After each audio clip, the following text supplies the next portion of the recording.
Bonjour à tous. En attendant que mes slides défilent, je me présente rapidement. Mon nom c'est Edwige Takassi. Je suis consultante. J'ai longtemps été directrice générale adjointe d'une banque de la place, ProCrédit d'abord, qui ensuite est devenue Equity Bank. Et depuis à peu près 2 ans, je suis consultante, spécialisée dans le secteur bancaire toujours, mais de manière un peu plus large, spécialisée dans tout ce qui concerne l'inclusion financière, la formation professionnelle dans le secteur financier, dans le secteur de l'inclusion, et également le management et l'accompagnement des entrepreneurs. Je suis ici aujourd'hui avec ma casquette de formatrice et d'intervenante dans des accompagnements et des formations pour une structure qui s'appelle AGC, l'Académie germano-congolaise pour la formation et le développement, qui est un programme cofinancé par plusieurs acteurs, y compris le FPM qui est présent ici, la GIZ, donc la coopération allemande, mais aussi 2 banques, Equity Bank et la Rabobank. Un cabinet d'expertise accompagne également ce projet, il s'appelle IPC. L'idée étant qu'il y ait une expérience sur le marché. Oui, je pense que les slides sont là. Et que ça puisse se perpétuer après en quelque chose de permanent et qui est ancré localement. Alors, la première des choses que j'aimerais dire, je pense qu'on est tous fatigués. Vous n'êtes pas fatigués? Il y a des questions qu'on pose, vous êtes censé dire oui. Donc, je pense que vous êtes fatigués. D'accord, ok. En fait, en disant non, vous avez démontré mon point suivant. Parce que le thème que j'aborde aujourd'hui concerne surtout les éléments clés à prendre en considération pour s'assurer qu'une formation, qui est en fait un investissement, les éléments clés à prendre en considération pour que on soit sûr de l'impact de la formation, donc du retour sur investissement. Et pour être sûr de l'impact, il y a un certain nombre d'éléments à réfléchir en amont. Alors, je ne sais pas si mes slides peuvent défiler. En fait, ils sont un peu décalés. Vous pouvez nous faire signe. Et je précise aussi qu'en fait, en commençant cette intervention, la première des choses que je me suis dite en arrivant devant vous, c'est que j'étais extrêmement frustrée. Je suis frustrée et je vais vous dire pourquoi. Je suis frustrée parce que, en fait, la discussion juste avant la mienne, j'ai trouvé que le thème était beaucoup plus intéressant que mon thème à moi. Et j'aurais bien aimé, en fait, être à côté du monsieur qui a présenté. Je ne sais pas où il est. Voilà, j'aurais bien aimé être avec vous devant. Et j'aurais bien aimé rebondir sur certaines des choses que vous avez dites parce que ce sont des thèmes importants. Mais mon thème n'est pas là, vous l'avez clôturé. Donc, on va continuer avec la formation professionnelle. Alors, peut-être on peut défiler. J'ai parlé d'AGC et on peut continuer. AGC aujourd'hui, peut-être juste pour figer un peu la situation, c'est une structure qui existe depuis 2019, qui est mise en place avec des partenaires nationaux et internationaux et qui a déjà élaboré des formations en présentiel et des formations en ligne pour un certain nombre d'acteurs dans le secteur financier. Maintenant, vous me direz, les formations, en fait, c'est vrai que c'est quelque chose qui est en vogue. Avec la situation actuelle, il y a même toute une démultiplication des webinaires. Donc, c'est quelque chose d'assez banal. Maintenant, la valeur ajoutée de AGC, c'est en fait d'utiliser des méthodes interactives. Des méthodes interactives pour faire participer le public et pour s'assurer que l'impact de la formation est beaucoup plus élevé. Donc ça fait qu'on a, avec AGC, pu former plus de 500 agents dans le secteur bancaire, avec 40 formateurs qui ont été formés aux méthodes interactives de l'AGC. Et c'est intéressant de savoir que plus de 98% des personnes formées déclarent être satisfaits par les formations d'AGC, grâce notamment justement à ce côté interactif. Donc, parmi nos clients, il y a les banques, les institutions de microfinance. Et ce qui est peut-être un peu plus intéressant en plus aujourd'hui, c'est le fait que AGC est en train de démarrer un programme qui, lui, sera destiné aux jeunes diplômés avec comme objectif d'augmenter l'employabilité des jeunes diplômés en RDC. Parce qu'il y a beaucoup de jeunes diplômés, les diplômes ne manquent pas, mais il y a aussi beaucoup de chômage. Et il y a beaucoup d'entreprises de l'autre côté qui ont du mal à trouver des personnes qu'elles peuvent embaucher, même pour les postes où elles déclarent vouloir des jeunes diplômés. Non? Donc, du coup, c'est un paradoxe qui réside dans le fait qu'on peut avoir tous les diplômes du monde. Si on n'est pas employable en termes de culture du travail, en termes de comprendre ce qu'attend un employeur, en termes d'anticiper justement ces éléments, ça devient difficile de décrocher un travail. Donc voilà pour AGC, on va passer rapidement, je sais que vous êtes fatigués. Ne vous inquiétez pas, je vais aller derrière. Vous allez continuer à m'entendre. Et ça va perturber certaines personnes de ne plus me voir, mais d'autres personnes seront totalement à l'aise avec ça parce qu'elles continueront à m'entendre. Et la raison derrière ça, c'est que chaque nous en fait a une façon d'apprendre et une façon de retenir bien spécifique. Certains d'entre nous sont plutôt visuels. Ils ont besoin de voir en fait. Vous aurez beau leur expliquer, ils ont besoin de voir la personne, de voir des schémas, de voir qu'on a écrit. Elles ont même besoin de réécrire elles-mêmes parce que le côté visuel les aide énormément. Certaines personnes sont plutôt auditives.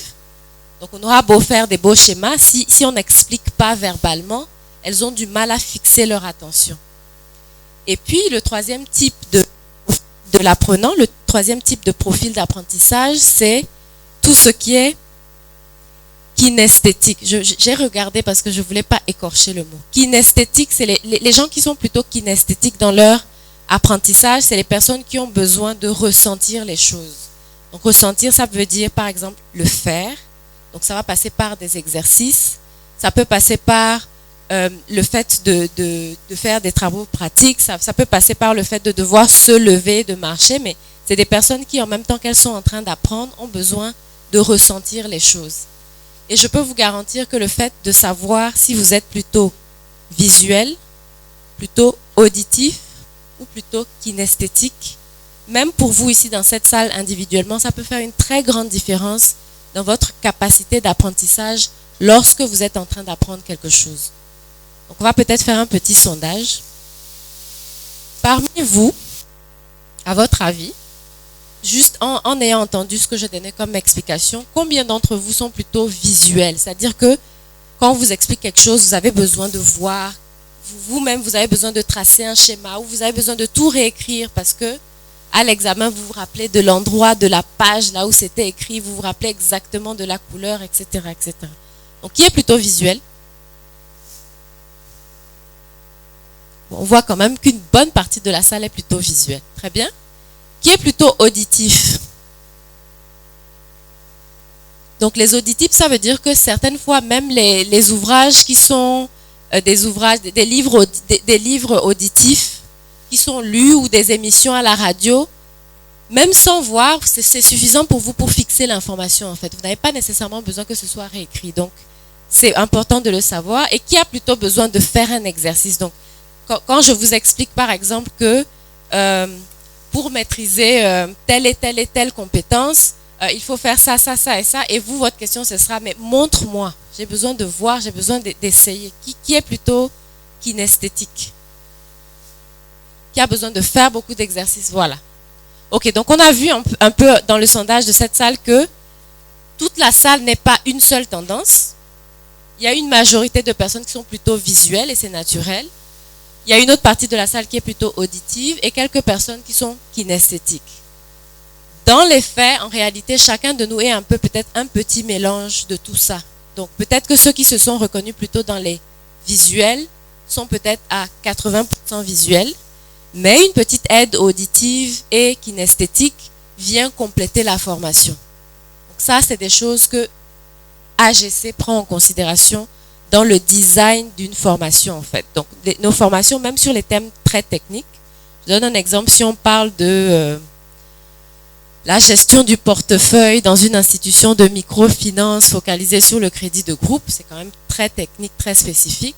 Malgré le fait qu'on parle d'un sujet très technique et très spécifique, où le formateur serait peut-être tenté à avoir 50 slides et à parler de chiffres, on va plutôt avoir une approche où on va lui dire tu n'utiliseras aucun slide, tu auras seulement un flip chart et force-toi de développer d'autres outils pour que ce soit interactif. fait lever les gens, met-les en situation, fait-les réfléchir comme s'ils étaient vraiment sur le terrain, aide-les à s'approprier ce savoir. Donc ça, c'est vraiment quelque chose d'extrêmement important qui fait une différence. Et je pense aujourd'hui qu'une compagnie ou un individu qui cherche à se former doit nécessairement pouvoir demander à la structure de formation ou au formateur qui le forme d'adapter sa façon de faire à son profil d'apprentissage à lui. C'est vraiment une exigence à avoir. Et idéalement, il faut que les méthodes alternent entre l'auditif, le visuel et le kinesthétique. Je pense qu'on peut aller au dernier slide. Donc concrètement, ça veut dire quoi? Là, pour ceux qui ont besoin de voir, typiquement le formateur saura que ça aide la personne s'il y a des schémas. Donc il faut vraiment, pendant que je suis en train d'expliquer, je fais le schéma. Ou alors j'ai déjà un schéma et j'explique mon schéma. J'utilise des couleurs parce que visuellement, quand quelque chose est un peu différencié, c'est plus facile de s'en souvenir. Et je vais avoir tendance à utiliser, si j'ai par exemple un flip chart, il faut utiliser l'espace en fait. Si on passe aux auditifs, les auditifs en termes de stratégie d'apprentissage, il faut avoir des différents tons de voix. Vous avez remarqué que depuis le début, je n'ai pas forcément un ton monocorde. Je fais des pauses. Parfois, je parle un peu plus haut. Parfois, ça va être un peu plus posé. Tout ça, c'est des choses qui sont importantes lorsqu'on fait de la formation. On va s'intéresser aussi à, lorsqu'on explique, vraiment articuler les choses, les épeler et s'assurer que ce qu'on explique est aussi expliqué dans le vocabulaire de la personne qui écoute. Pourquoi? Parce que on dit que dire une chose, ça ne veut pas nécessairement, ça ne garantit pas que cette chose soit entendue. Maintenant, une fois que la personne a entendu, ça ne garantit pas que la personne ait compris. Une fois que la personne a compris, ça ne garantit pas que la personne est capable de mettre en application. Or, l'objectif de la formation, c'est de pouvoir mettre en application. Donc, c'est vraiment tout un cheminement. Dire une chose ne veut pas dire qu'elle a été entendue. Entendre une chose ne veut pas dire qu'elle a été comprise. Comprendre une chose ne veut pas dire que la personne en face de nous a les capacités et a suffisamment d'outils pour la mettre en application. Donc, la formation doit s'attacher à couvrir ces éléments-là. Et enfin, pour les kinesthétiques, les personnes qui ont besoin de pratiquer, ce sont aussi des personnes qui seront plus sensibles à des méthodes où on va leur demander, par exemple, de varier même physiquement leur position dans la salle. Donc, on peut avoir une salle où on a une place, mais si on peut introduire des exercices qui nous forcent à nous lever, qui nous forcent à aller ailleurs. Par exemple, on a plusieurs papiers qui sont accrochés à différents et on demande aux gens d'aller faire les exercices physiquement à différents endroits. Ce sont des astuces qui permettent de lutter contre la fatigue, telle que la fatigue qui est en train d'attaquer tout le monde là. Et ce sont des méthodes qui aident les personnes qui sont kinesthétiques à mieux retenir. Voilà, je sais que vous êtes fatigués, j'avais promis d'être brève. J'ai fini pour la session. S'il y a une chose que vous devez retenir aujourd'hui par rapport à ce que j'ai dit, c'est que, ok, 3 choses. La première, c'est que même en tant qu'individu, vous devez savoir quel profil d'apprentissage vous êtes de manière dominante et quels sont vos profils secondaires. Parce que lorsque vous suivez une formation, ça fera une différence entre votre capacité à retenir à 40%, 70%, 90%. Donc, connaissez-vous vous-même en termes de profil. La deuxième chose, si vous êtes appelé à former, prenez ces éléments en considération. Ne supposez pas simplement que parce que tout le monde fait les formations d'une certaine manière, c'est la manière qu'il faut adopter. On est au 21e siècle. Il est temps que la formation prenne en compte les principes d'andragogie par opposition au principe de pédagogie. Quand on enseigne aux adultes, ce n'est pas tout à fait les mêmes principes. Et puis, la troisième chose que vous devez retenir, c'est le nom AGC, Académie Germano-Congolaise pour la formation et le développement professionnel. Nous sommes ici aujourd'hui et nous sommes disponibles à vous donner plus d'informations. Merci.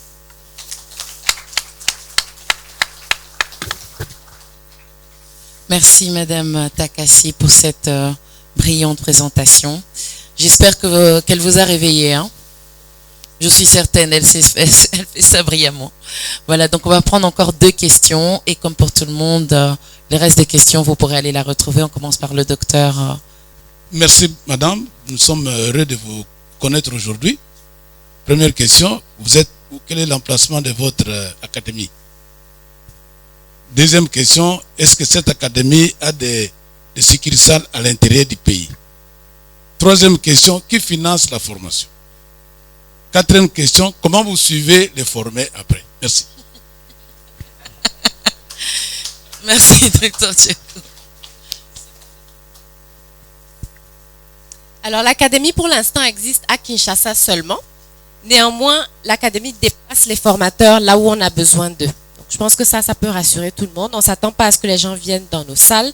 On va vers eux. On organise des formations dans les entreprises, intra-entreprises, donc spécifiquement pour le besoin d'une entreprise qui nous aurait embauché pour ça. Mais on organise aussi des formations en externe où on publie simplement et les personnes intéressées s'inscrivent. On fait des formations en présentiel et on fait aussi des formations en ligne. Et on a même trouvé que c'était encore plus efficace d'avoir des formations, ce qu'on appelle en blended. Donc, c'est un mélange. Vous allez peut-être avoir un premier atelier en présentiel. Ensuite, vous allez avoir des sessions en ligne. Et ensuite, vous allez avoir une session de clôture avec des exercices pour s'assurer que tout le monde a bien compris. Donc, le mélange, c'est de plus en plus ce qu'on nous demande. Vous avez demandé à savoir comment on fait pour suivre ensuite après la formation. Donc, en général, ce qui se passe, c'est que juste après la formation, on a d'abord un formulaire d'évaluation du niveau de satisfaction déjà des personnes qui ont suivi la formation. Et au-delà de ça, on a une relation avec les responsables des ressources humaines des compagnies avec lesquelles on travaille et on les recontacte quelques mois après pour refaire le point tout simplement. Parce que comme je l'ai dit tout à l'heure, même avoir compris quelque chose ne garantit pas que c'est mis en place. Donc, ce qui nous intéresse, c'est de suivre ensuite pour savoir si les personnes individuellement ont réussi à mettre en place les éléments qu'ils ont appris en salle. Est-ce que j'ai répondu à toutes les questions? Le financement, en fait, ça reste une structure pérenne. Donc, c'est celui qui nous embauche qui paye pour l'instant. Donc, si une institution de microfinance nous approche pour être formée, généralement, elle paye elle-même ou alors elle est accompagnée par une autre structure comme le FPM, par exemple, qui est le Fonds pour l'inclusion financière et qui soutient les institutions financières. Et c'est grâce à ce genre de partenariat qu'on peut faire aussi des formations à des plus petites structures. Voilà. Oui, merci madame. Il y a quelque chose que vous avez dit en passant, que lorsqu'on a une formation, justement, c'est pour qu'elle soit pratiquée. Alors, je me demande, j'ai vu en passant quelque chose comme la gestion des risques, quelque chose comme la gestion du portefeuille crédit. Une fois cette menée, ça se passe comment l'application? Vous l'appliquez où? En fait, typiquement, une formation qui a trait à la gestion des risques ou à la gestion du portefeuille de crédit, le groupe cible, c'est souvent, par exemple, pour la gestion du portefeuille de crédit, ce sont des agents de crédit. Donc, pour déployer des agents de crédit sur le terrain, pour qu'ils puissent faire du crédit de manière responsable, ils doivent comprendre certains grands principes et ils doivent pouvoir l'appliquer directement. On ne peut pas déployer des agents de crédit sans qu'ils maîtrisent des notions de base de gestion de risque. Donc, la pratique, c'est ça en fait. On a des groupes de personnes fraîchement embauchées ou qui ont peut-être une certaine expérience. On ajuste la formation au niveau professionnel des personnes qui sont là. Et sur base de ce qu'elles ont appris, elles développent leur portefeuille de crédit en fait. Parce que pour que l'inclusion financière puisse fonctionner, il faut qu'on ait des personnes compétentes qui puissent analyser les besoins des petits entrepreneurs, même les informels, reconstruire leurs états financiers, pouvoir comprendre même si elles n'ont pas des états financiers très organisés, pouvoir comprendre si elles maîtrisent suffisamment leur activité, leur marché pour pouvoir mériter un crédit. Ça, c'est un exemple concret. Un très grand merci, Madame Takassi. Malheureusement, on va s'arrêter aux 2 questions. J'espère et je vous répète que vous pouvez toujours retrouver les intervenants juste après parce qu'on a bientôt fini la première partie. On vous a gardé assez longtemps. Et faut dire que je suis assez ravie de vous voir en forme. J'espère que vous êtes fiers de vous-même aussi. Alors, on n'a pas applaudi convenablement, me semble-t-il, Madame Takassi. Merci. Merci beaucoup. Alors là, c'est vrai que la formation professionnelle est un investissement et il faut le rappeler que pour que le développement économique du pays, de manière plus globale, se réalise vraiment, il faut qu'on puisse avoir de plus de personnes engagées, formées et qu'on puisse répondre à ces offres d'emploi qui, semble-t-il, sont là, mais manquent de personnel. Alors, nous avons donc la prochaine table ronde, qui est la table ronde sur l'entrepreneuriat, l'accompagnement des PME, des startups et des jeunes entrepreneurs. Alors, c'est une table ronde qui sera composée, en tout cas par 4 intervenants. Et il y aura plusieurs thèmes.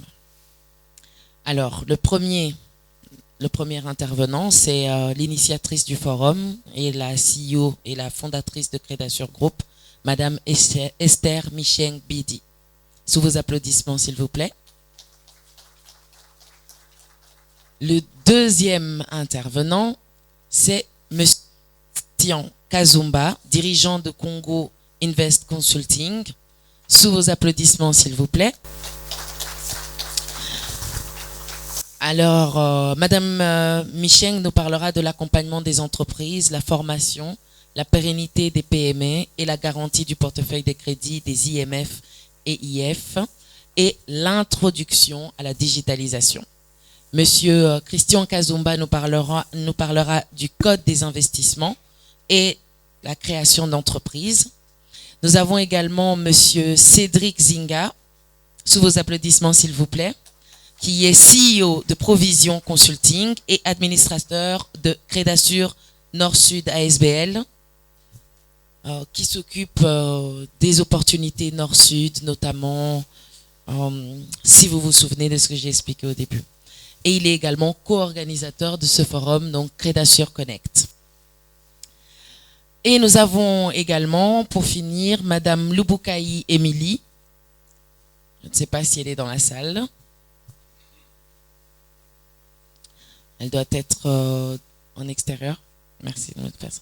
Donc, Madame Lubukaï, le temps qu'elle arrive, je vais peut-être laisser la parole à l'un d'entre ces 3 intervenants déjà, pour nous dire pourquoi est-ce que vous devez encore tenir le coup, pourquoi est-ce que vous devez suivre cette table ronde qui s'annonce déjà très intéressante. Et peut-être que vous pourrez prendre le micro, s'il vous plaît, qui est... Voilà. Merci.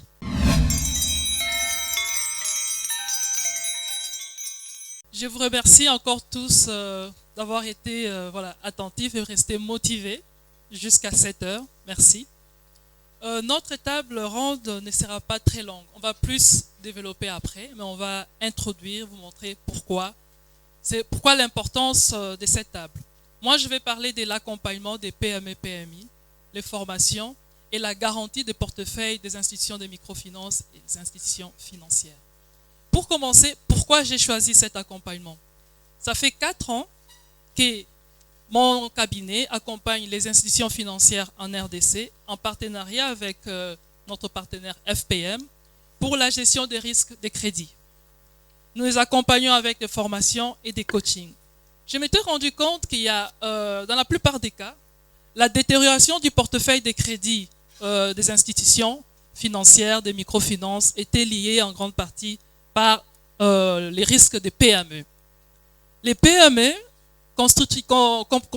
étaient en grande partie à la base de la détérioration des portefeuilles. Les taux de part, les portefeuilles à risque étaient très élevés et avec la situation Covid, la situation fait que ça s'empire. On s'est décidé, on gère les risques de crédit, mais il est important de gérer la situation à la source. On s'est rendu compte que la plupart des cas, il y a des PME qui présentent une situation financière solide et stable. On analyse les risques financiers, c'est accordé. Après quelques mois, l'institution financière qui présentait une situation rassurante tombe directement en impayé. On se pose la question, mais pourquoi? Ces institutions, ces PME ont besoin d'un accompagnement. Les PME ont besoin d'une formation. Il ne suffit pas de donner des crédits, mais il faut les suivre. Il faut accompagner ces PME avec les formations. Moi, je sensibilise les institutions financières. Si on veut garantir la qualité de son portefeuille, il faut suivre continuellement nos clients PME qui composent nos portefeuilles de crédit. Leur donner des formations en éducation financière, leur donner des formations dans la gestion des structures RH de leurs entreprises, et cela va garantir la pérennité et la continuité de leurs activités par conséquence, garantir aussi la qualité des portefeuilles des entreprises. Parce qu'une PME qui tombe rapidement en impayé ou en situation critique, ça impacte directement l'institution financière. C'est pour cela que nous sommes lancés dans l'accompagnement des PME, des formations pour les PME, pour aider nos partenaires, les institutions financières, qui travaillent avec nous. Nous avons sensibilisé plusieurs PME en collaboration avec la COPEMECO, qui est la Confédération des petites et moyennes entreprises congolaises. Nous voulons accompagner les PME. On veut garantir la pérennité de ces PME. Leur donner un accompagnement sur mesure, un accompagnement de qualité pour garantir la pérennité de ces institutions. Et ensemble avec nos partenaires qui nous ont fait confiance, nous voulons ensemble travailler pour accompagner ces PME. Comment nous allons faire cet accompagnement? Nous allons donner des formations, nous allons les aider à bien structurer leurs projets et les accompagner vers les structures, les institutions qui financent les projets. Et en retour, pour nos partenaires financiers, on ne va pas leur confier des PME qui ont une situation à risque. On doit d'abord nous rassurer que ces PME ont bien suivi des formations, qu'elles présentent une situation stable, pour nous permettre de les recommander auprès des partenaires financiers. On ne va pas recommander n'importe quelle PME, mais on va recommander les PME qui ont une situation rassurante. Et on a aussi remarqué une chose, la plupart des PME ici ne pensent pas à à l'image, ne pensent pas au branding, ne pensent pas à faire la communication sur la visibilité de l'entreprise. C'est pour cela que nous sommes là. C'est une table ronde composée de 4 personnes. Nous nous complétons. Et notre vision, Cred assure, nous ne voulons pas travailler seul. On voit plus l'importance de l'intelligence collective. C'est pour ça que vous vous rendrez compte qu'on a invité des partenaires qui font peut-être la même chose que nous, mais nous voyons plus la complémentarité. Nous avons contacté il y a 2 ans AGC. Ça fait 4 ans que nous travaillons avec les FPM et nous avons tant d'autres des partenaires qui sont ici, qui font la même chose, qui donnent des formations, l'accompagnement. Mais nous sommes dit que la RDC, c'est un grand pays. Ensemble, on ne peut pas seul trouver des solutions. On doit se faire accompagner des partenaires qui ont la même vision que nous. C'est pour cela que nous sommes là. Donc moi, j'ai introduit la table ronde et je laisserai la parole à mon partenaire Congo Invest, représenté ici par Christian Kazumba. Merci Madame Bidi. Juste si vous me permettez, merci beaucoup. Je n'ai pas pu présenter la table ronde, en tout cas le thème de Monsieur Zinga, qui est le développement personnel et le capital humain, ainsi que Madame Lubukai, CEO de We Consulting, qui elle se chargera de la partie branding et l'importance de l'image de marque dans la digitalisation. Donnera quelques conseils et fera la synthèse ensuite pour qu'on clôture en tout cas cette table ronde. Merci beaucoup. Vous préparez vos questions, j'imagine, donc on va approcher ensuite. Ça sera plutôt 4 questions, 6 questions que 2. Merci. Eh bien, bonjour à toutes et à tous. Donc effectivement, mon nom c'est Christian Kazumba et je suis l'un des dirigeants d'un cabinet de conseil qui s'appelle le Congo Invest Consulting et qui est présent à Kinshasa depuis 2012. Donc, nous, en fait, notre rôle, c'est en effet d'accompagner beaucoup les investisseurs étrangers, mais surtout les investisseurs nationaux dans la réussite de leur activité dans notre grand et beau pays. Et en fait, il n'y a pas d'accompagnement au jour d'aujourd'hui, notamment par rapport aux startups et par rapport aux PME nationales, sans un accompagnement à l'accès au financement. C'est notre spécialité. Et c'est de ça, effectivement, dont j'aimerais vous parler. Alors, je voudrais commencer par 2 constats, si vous le permettez. Ça va me permettre de rebondir un petit peu sur ce qui a été dit tout à l'heure par Monsieur Jean-Claude. Le premier constat, vous le savez toutes et tous, c'est que ça a toujours été extrêmement compliqué, pour ne pas dire plus, pour un jeune entrepreneur au Congo d'accéder au financement. Je voudrais illustrer ça en vous donnant 2 chiffres. Le premier chiffre que j'aimerais donner, c'est que les financements bancaires, c'est-à-dire les prêts accordés par les banques à l'ensemble de l'économie, aux particuliers, aux PME, aux startups, aux grandes entreprises privées, aux entreprises publiques, ça représente 6% de notre produit intérieur brut, à peine. Ça, c'est grosso modo 3 à 4 fois moins que la moyenne d'Afrique subsaharienne. Et c'est, pour vous donner un autre élément de comparaison, 15 fois moins que dans un pays que je connais relativement bien, qui est le Maroc. Donc c'est peu de dire que notre pays, la RDC, est très en retard par rapport au financement bancaire accordé à l'économie. Le deuxième chiffre que je peux donner pour illustrer toute la difficulté qu'un jeune porteur de projet a à trouver un financement, c'est le private equity. Alors le private equity, grosso modo, ça correspond aux activités des fonds d'investissement. Eh bien, sur l'ensemble du continent africain, Afrique du Nord plus Afrique subsaharienne, le private equity aujourd'hui, chez nous en Afrique, ça représente en termes de volume de transactions, entre 2 et 5 milliards de dollars par an. Ça, c'est à peine 0,5% du private equity international. À peine 0,5% du private equity international. Et encore, c'est-à-dire que si vous vous concentrez uniquement sur la partie subsaharienne, il y a 3 pays qui sont comme par hasard des pays anglophones qui représentent à eux seuls 50 ou 60% de ce très faible pourcentage. C'est l'Afrique du Sud, c'est le Kenya et c'est le Nigeria. Donc ça veut dire que pour tout ce qui est activité des fonds d'investissement, le moins qu'on puisse dire, c'est que si vous enlevez effectivement ces 3 pays anglophones, il ne reste pas grand-chose, pardon de vous le dire, pour l'Afrique centrale et pour la RDC. Ça, c'est le premier constat. Le deuxième constat, ça ne surprendra personne, c'est que, et M. Jean-Claude l'avait dit tout à l'heure, et je le confirme parce qu'on constate, le Covid-19, ça n'arrange rien. Ça aggrave la situation, il faut se le dire. Pourquoi ? Parce que l'offre de financement qui était déjà très restreinte dans notre pays a tendance à baisser. Ben oui, on peut d'ailleurs relativement le comprendre, les bailleurs de fonds, les prêteurs potentiels, les fonds d'investissement, etc., sont de plus en plus frileux, timorés et donc attentistes. Et d'un autre côté, et on le constate aussi au Congo Invest Consulting, la demande de financement augmente énormément. Et oui, c'est normal, je ne connais aucune PME au jour d'aujourd'hui, notamment à Kinshasa, qui ne souffre pas. Je ne connais aucune start-up, je ne connais aucune PME, quel que soit le secteur d'activité, qui ne soit pas à la recherche d'un financement au jour d'aujourd'hui. C'est plus ou moins urgent, avec des besoins plus ou moins importants, mais c'est vraiment une constante. Voilà, donc ça illustre vraiment toute la difficulté qui est renforcée au jour d'aujourd'hui par le contexte qu'a un jeune entrepreneur, un porteur de projet pour trouver un financement. Alors, essayons de trouver des solutions. Ce qui va faire la différence et ce qui le fait d'autant plus au jour d'aujourd'hui, c'est 2 choses. Premièrement, c'est la ténacité. Je suis en train d'enfoncer une grande porte ouverte, mais je voudrais quand même le faire.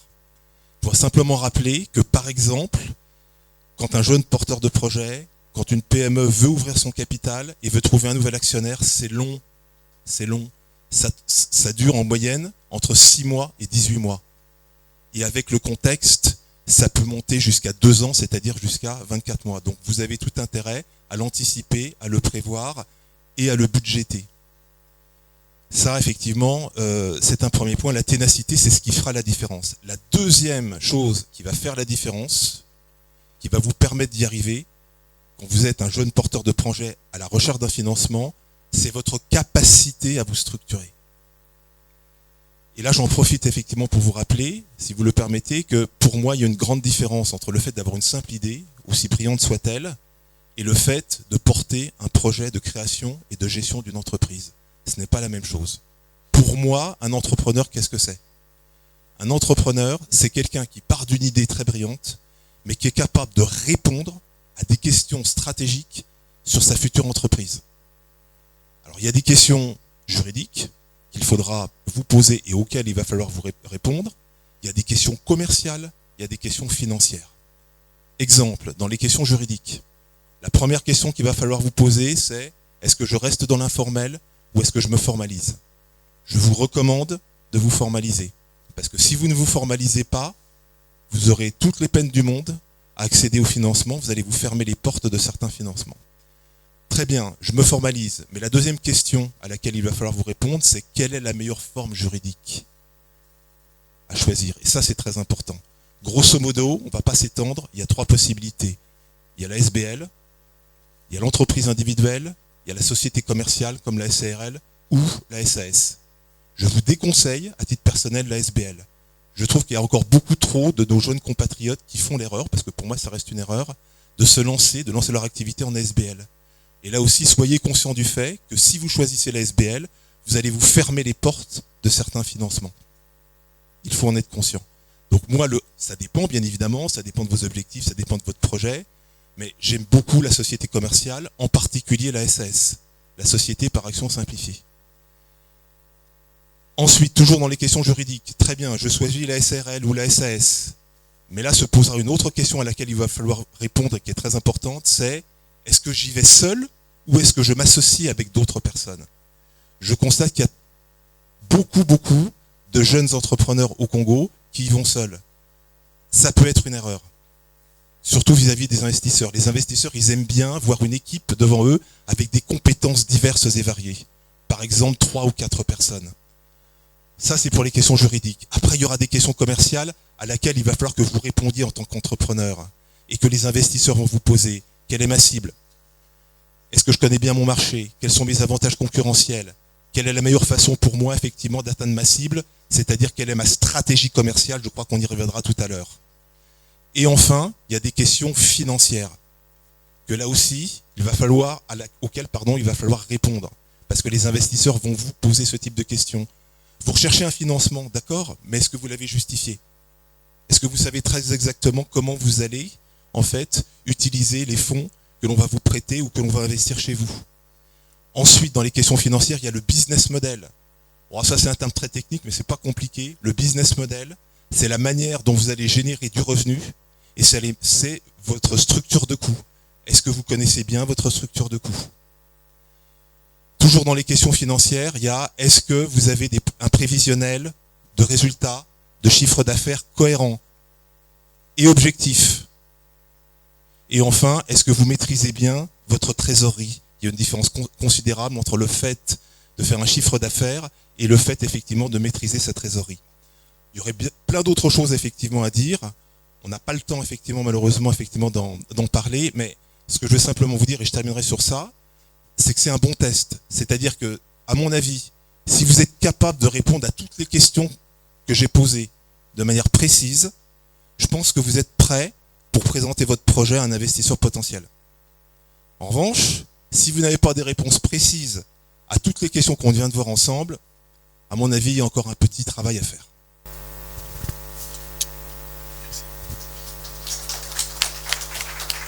Merci beaucoup, Monsieur Kazumba. Retenez vos questions, on va pouvoir les poser à la fin de la table ronde. Merci, Monsieur Cédric Zinga.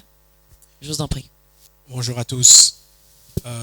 Le thème d'aujourd'hui, nous parlons d'entrepreneuriat et j'ai une attention particulière sur ce qu'on appelle le capital humain, c'est-à-dire ce que nous sommes. Le capital humain, c'est-à-dire les potentialités que nous détenons tous, qui nous permettent de générer des capitaux. Alors, vu que nous avons des étudiants et des entreprises dans la salle, j'aurais préféré passer par le terme entrepreneuriat pour justifier ma présence ici en me présentant. Donc ça fait depuis 2002 que je travaille dans les ressources humaines.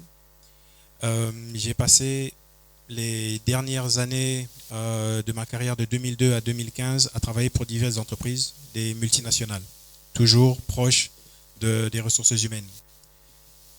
Je suis passé par un cap de ce qu'on appelle la formation continue. Et aujourd'hui, ça m'a permis de monter ma propre entreprise et de devenir indépendant.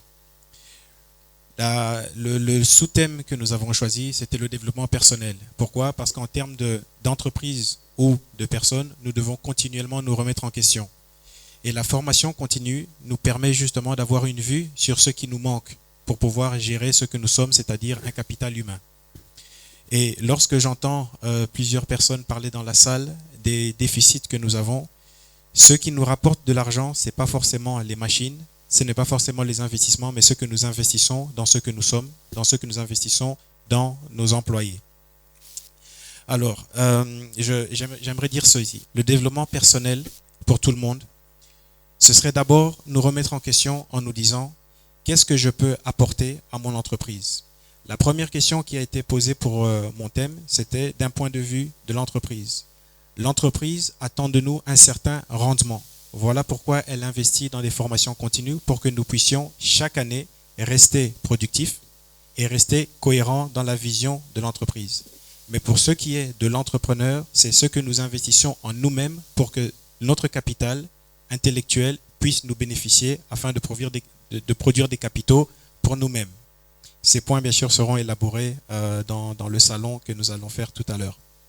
Alors, ce que j'aimerais dire par rapport aux étudiants, c'est ce que le monde du travail m'a apporté, ce sont des compétences. Donc, ne négligez pas d'approcher des entreprises, ne négligez pas le fait d'étudier et d'acquérir des compétences parce qu'elles vous permettront au final de pouvoir développer votre propre science, vous découvrir vous-même et vous permettre de développer quelque chose qui vous sera propre et non pas imposé par la société. D'un point de vue entrepreneurial, pour ceux qui ont déjà travaillé, parce qu'on parle beaucoup d'entrepreneurs comme si c'était une science qui n'était applicable qu'aux jeunes.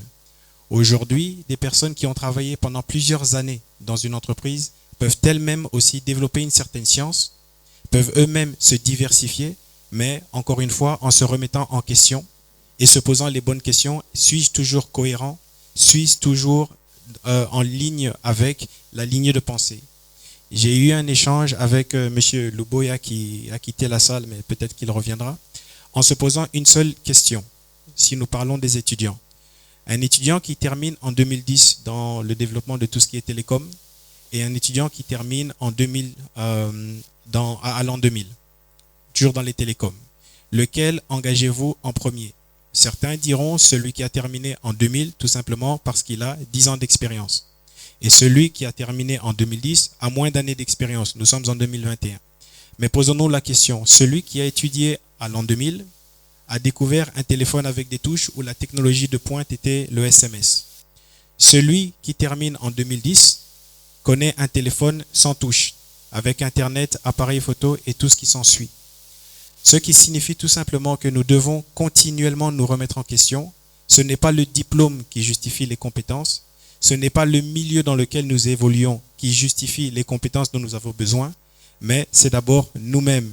Quelle réponse en tant qu'entrepreneur apportons-nous au marché dans lequel nous évoluons? Donc, je ne vais pas vous garder plus longtemps par rapport à cela parce que j'aimerais développer plusieurs points. Quand on parle de développement personnel, je ne peux pas parler ouvertement de plusieurs points parce que chacun a des besoins différents, mais nous développerons ces points sur les tables rondes qui seront émises beaucoup plus loin. Donc, je vous remercie pour votre attention et je vous invite donc à nous rejoindre dans la salle. Et si vous avez des questions, je suis disposé à y répondre. Donc voilà, merci. Merci beaucoup. Merci beaucoup, Monsieur Zinga. Donc voilà, moi c'est Émilie Luboukaï. Je viens de la Belgique et d'origine congolaise. J'ai une formation en ingénieur de gestion et il y a maintenant 3 ans, j'ai décidé de fonder mon cabinet de conseil, donc We Consulting. Donc de base, j'ai travaillé en finance et en stratégie, notamment en audit financier interne et externe, et également comme consultante pour banque et assurance. Oh, allô, voilà. Alors, dans le cadre de notre cabinet, nous accompagnons les entrepreneurs et les entreprises. C'est un accompagnement 360 degrés. Pourquoi? Parce que nous voulons vraiment booster les différents piliers de développement, à savoir le management, le marketing, la stratégie, les finances et la vente. Dans cet accompagnement-là, nous utilisons plusieurs outils. Un des outils qui a été d'ailleurs cité par M. Kazumba, c'est le business model. Alors tout simplement, le business model, ce qu'il fait, il va organiser les différents principes qui vont créer de la valeur, qui vont délivrer la valeur et la capturer. Un autre élément qu'on va utiliser, c'est le revenu modèle. Donc qui dit revenu modèle, dit revenu et modélisation. Donc l'idée du revenu modèle, c'est de comprendre finalement comment va être structurée votre source de revenus. Donc qui paye, combien on paye. Quand on dit combien on paye, c'est par exemple, est-ce que ce sont des prix qui vont être dégressifs? Est-ce que ce sont des prix qui sont fixés? Qui paye? Ce qui est important de savoir, c'est finalement, est-ce que c'est celui qui va utiliser votre solution, votre produit? Ou est-ce que c'est l'acheteur est différent de l'utilisateur? Donc dans le qui, ce qui est important de dissocier, c'est vraiment l'influenceur, celui qui va acheter et ce qui va utiliser. Le meilleur exemple, c'est il y a quelques années, on a sorti une Nintendo qui s'appelle la Wii. Donc la Wii, c'est voilà une console familiale. Et ce qui est intéressant de voir, c'est que dans cette console-là, vous avez l'enfant qui veut cette console, qui va être l'utilisateur, mais l'acheteur, c'est le parent qui va le payer. Et donc, dans tous ces outils-là, on se rend compte qu'il y a un point commun qui est essentiel dans votre vente et dans le développement de votre business, c'est le qui, votre cible. On en a parlé ici, et effectivement, définir votre cible va vous permettre justement d'atteindre vos objectifs. Et c'est vrai que c'était très étonnant quand on a vu les différents entrepreneurs, on insistait beaucoup sur la cible pendant le concours. Alors, qui dit cible, c'est pas une cible large ou générale. Nous, ce qu'on encourage à faire, c'est vraiment que vous puissiez cibler une niche. On appelle ça aussi définir vos personas. Donc, vos personas, en fait, ce sont vraiment ces clients qui ont des caractéristiques psychologiques et comportementales. Donc, vous devez essayer de comprendre finalement comment je vais m'adresser à cette cible. Donc, les questions vraiment à se poser par rapport à cette cible, c'est comment maintenant vous allez l'atteindre. Comment elle va comprendre aussi ce que vous proposez. La manière dont je vais expliquer WeConsulting à vous ne sera peut-être pas la même que je vais expliquer à des personnes qui ont par exemple entre 10 et 15 ans. Le meilleur exemple, récemment ma filleule m'a demandé, en fait Marraine, qu'est-ce que tu fais comme métier? Qu'est-ce que j'ai dû faire pour qu'elle comprenne? J'ai dû adapter mon langage. Ça veut dire considérer vraiment l'audience à qui vous vous adressez. Et même quand vous lancez votre business, il est vraiment primordial de comprendre à qui vous adressez, comment cette personne fonctionne, quel est le ton à utiliser, est-ce que c'est une personne drôle, est-ce que c'est une personne sérieuse, quelles sont ses habitudes aussi de consommation. Et dans tout ça, pour comprendre cette cible, ce qui est important, on y vient, c'est le branding. Parce que le branding va vous permettre justement de vous différencier et d'atteindre cette cible. Le branding, je ne sais pas si ça vous parle, mais je vais vous donner un exemple tout simplement. Monsieur Zinga, qu'est-ce que vous voyez devant vous ici? Comment vous appelez cet outil? Un laptop, un ordinateur portable. Un laptop. Monsieur Kazumba, comment vous appelez cet outil? Un PC portable. Un PC portable. Madame Nancy Kawaya, comment vous appelez, quand vous prenez ce type d'outil, qu'est-ce que vous dites? Vous l'appelez comment? Un laptop. Eh bien, je vais vous dire que moi, j'appelle pas ça un laptop. En général, je dis, où est mon Mac? Donc, je l'appelle même plus laptop, je l'appelle même plus ordinateur, je l'appelle Mac. Et Mac, c'est quoi en fait? Est-ce que Mac, c'est le produit? Mac, c'est la marque. Et finalement, le branding, c'est ça. Le branding, c'est se focaliser sur la construction maintenant de votre marque et l'image de marque. J'aime beaucoup prendre l'exemple d'Apple parce que finalement, on peut retrouver tous les éléments importants du branding derrière l'exemple d'Apple. Donc, Apple, il y a le produit. Et puis, qu'est-ce qu'il va utiliser? Pourquoi on l'appelle Mac? Eh bien, il a un symbole. Donc, dans votre branding aussi, ce qui est très important, c'est d'identifier votre symbole. Et puis, Mac, il est venu sur le marché où il y avait déjà la technologie et il a voulu faire passer un message. Dans la manière dont il amène ses produits, il fait passer un message. D'ailleurs, souvent, il ne parle pas de produits, il parle d'expérience, il parle de solutions. Donc, dans la manière dont vous allez formuler aussi votre offre, vous donnez déjà une personnalité. Et ça, c'est très important. Oui, tu peux passer le souci. Comme ça, je vais vous parler des 3 points essentiels pour définir votre branding. Encore, oui. C'est la personnalité. Vous devez donner une personnalité à votre marque. J'aime bien prendre l'exemple de Mac, de Apple, ou je peux prendre l'exemple aussi, par exemple, de Nike. Donc Nike, vous connaissez, bon, souvent quand on met des baskets, on se dit, voilà, on va mettre la marque Nike. Alors Nike, ce qu'il veut donner comme personnalité, c'est la personnalité de force et de passion. Donc comment on retrouve cette personnalité-là dans le discours, en fait, dans le ton que vous employez? Si vous voulez un ton engageant, par exemple, nous, avec WeConsulting, on voulait que ce soit un cabinet où on crée ensemble. Donc, derrière le we, c'est Women Entrepreneurs Excellence, mais il y a le we qui signifie nous en anglais. Et d'ailleurs, notre slogan, c'est We create, we share, we achieve. Ça veut dire que dans la manière dont vous voulez communiquer à notre cible, on voulait trouver un langage commun, un langage où on avance ensemble. Donc, c'est important, effectivement, quand vous formulez aussi votre offre, votre service, de pouvoir trouver le ton qui va toucher votre cible. Et c'est là qu'on parle de personnalité. Ensuite, un autre élément, c'est de définir votre apparence. Donc, j'ai parlé de Mac. Derrière Mac, il y a vraiment cette apparence-là où on a un logo très simple, une pomme. Et d'ailleurs, combien de fois on ne fait pas la blague, ah oui, tu as croqué la pomme pour dire tu as acheté un Apple, tu as acheté un iPhone. Ça veut dire que même dans leur logo, ils ont réussi à créer une histoire autour. Et c'est finalement ces situations-là que je voulais mettre en avant aujourd'hui. C'est qu'aujourd'hui, finalement, le marketing, ce n'est pas fabriquer des produits. C'est vendre l'histoire autour du produit.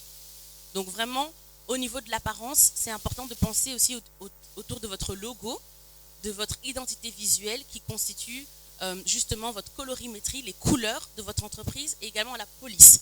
Je prends un autre exemple ici pour l'apparence. Là, je me retrouve devant un roll-up. Crédasure Group. Alors peut-être Madame Micheng pourrait me dire, quand vous avez étudié le branding, quel était le message que vous voulez faire passer au niveau des couleurs?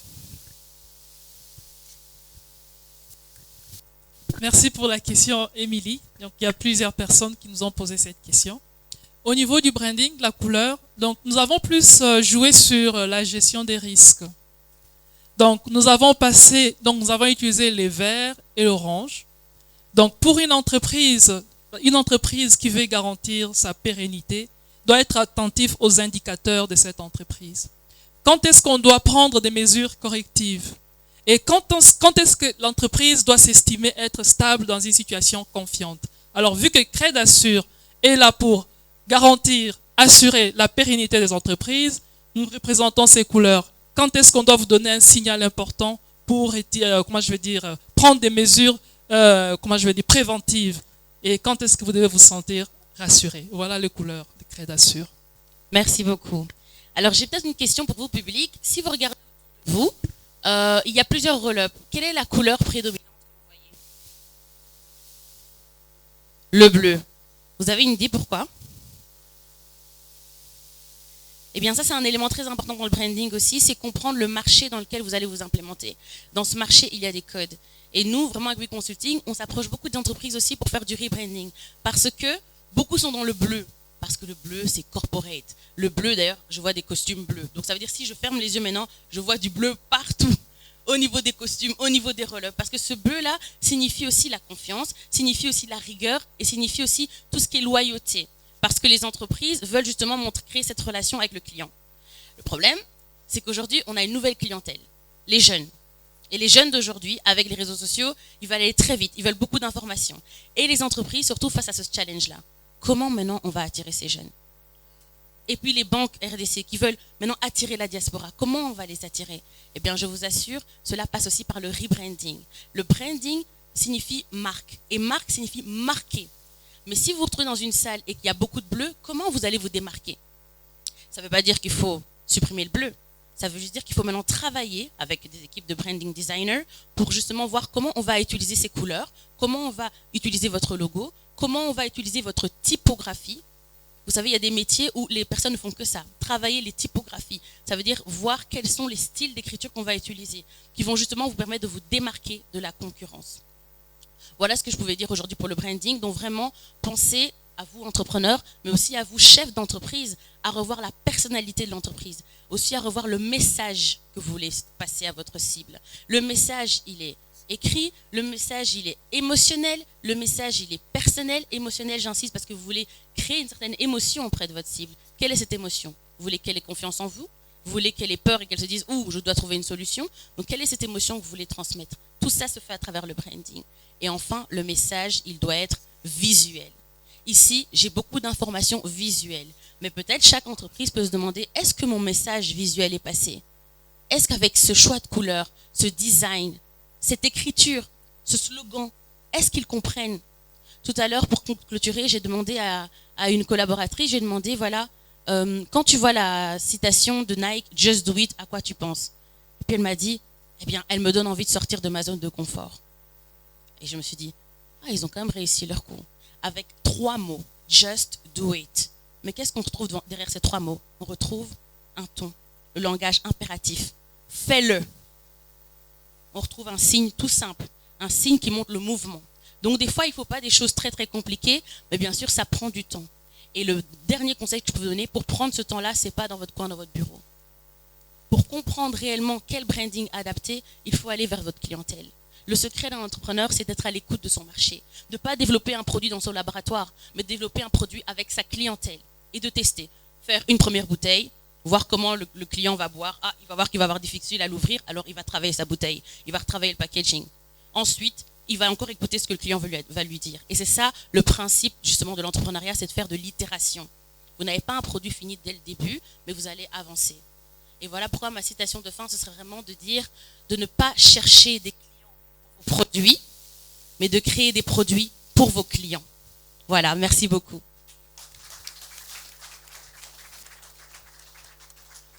Merci pour cette magnifique présentation complète sur l'entrepreneuriat. Alors, est-ce que vous êtes toujours avec nous? Comment avez-vous trouvé cette avant-dernière table ronde? Vous avez des questions du coup? Super. Alors, je commence dans cette rangée. Oui. Bonjour, je suis Nick Manenga, je travaille pour Baobab. J'ai 2 questions, une pour Madame Esther et l'autre pour Monsieur Kazumba. Pour Madame Esther, je voudrais savoir jusqu'où allez-vous en termes d'accompagnement, de gestion de risque. Si effectivement le client que vous avez accompagné tombe en retard de paiement, qu'est-ce qui se passe? Jusqu'où vous pouvez aller? La deuxième question pour M. Kazumba. Tout à l'heure, on a parlé des coûts élevés de crédit. Donc, on s'imagine que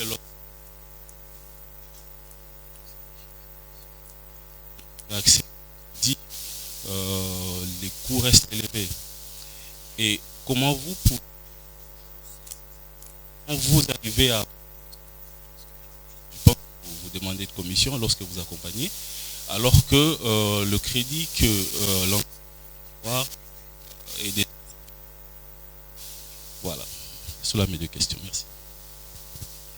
Merci beaucoup, Monsieur Kazumba. Je vous en prie, le micro, et Madame Micheng, honneur aux femmes, aux dames. Merci, Monsieur Nick Manenga, pour votre question. C'est une question très pertinente. Donc, pour l'accompagnement, déjà la gestion des risques. Quand nous nous engageons pour rendre service à notre partenaire, on s'engage pas juste au début, mais on accompagne jusqu'à la fin. Déjà, pour commencer, on recommande les clients, bon, les risques zéro n'existent pas, mais qui ont un risque, une situation de risque un peu mitigée. Quand les clients tombent en impayé, s'il arrivait que les clients tombent en impayé, nous sommes le point de contact. Et nous restons en contact avec les clients, nous les suivons, nous les accompagnons, nous suivons leur situation. Donc les clients que nous recommandons à nos partenaires financiers sont continuellement suivis par nous. Donc ce sont des clients, ils ne sont pas juste clients avant l'accompagnement pour les financements, mais nous les accompagnons pendant tous les cycles de production, tous les cycles donc dans leurs projets. C'est ça le but. Donc c'est un accompagnement vraiment sur mesure pour garantir et la pérennité de nos clients qui sont les PME et la pérennité de nos institutions partenaires qui sont les institutions financières. Donc voilà, j'espère que j'ai répondu à ta question. Alors merci beaucoup pour votre question. Je voudrais déjà en fait faire une petite précision. C'est vrai qu'on gêne. Alors le coût du crédit, il est très élevé dans notre pays. Ça, personne ne peut le contester. On en a parlé tout à l'heure et c'est vraiment quelque chose sur lequel on ne peut pas le contester. En revanche, on considère souvent que quand on fait de la dette, ça coûte plus cher que quand on fait de l'equity. C'est pas forcément vrai.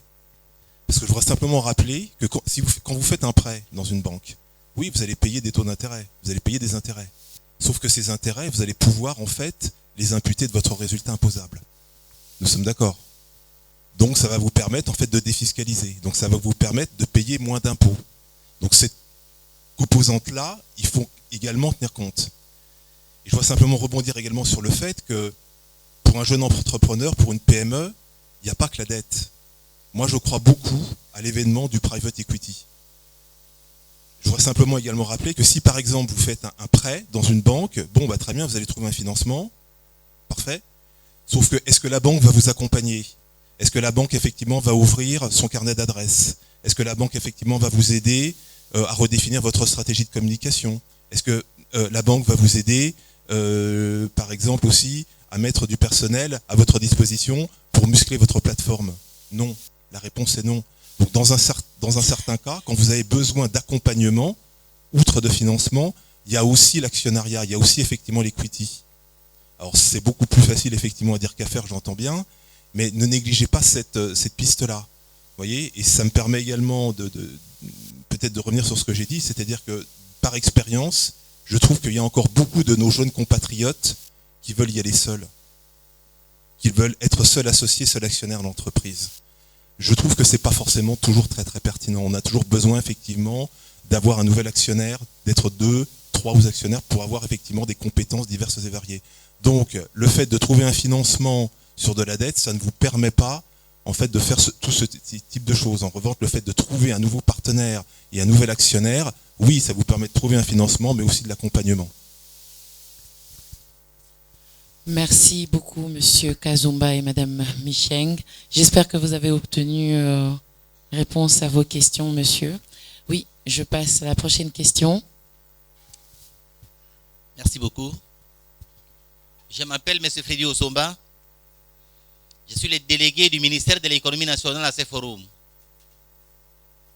J'ai suivi avec intérêt depuis hier, toutes les interventions sont passées et aujourd'hui aussi, des belles interventions bien sûr.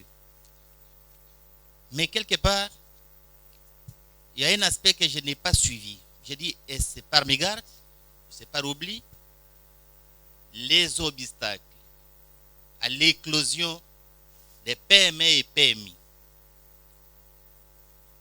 Les obstacles. Je peux citer,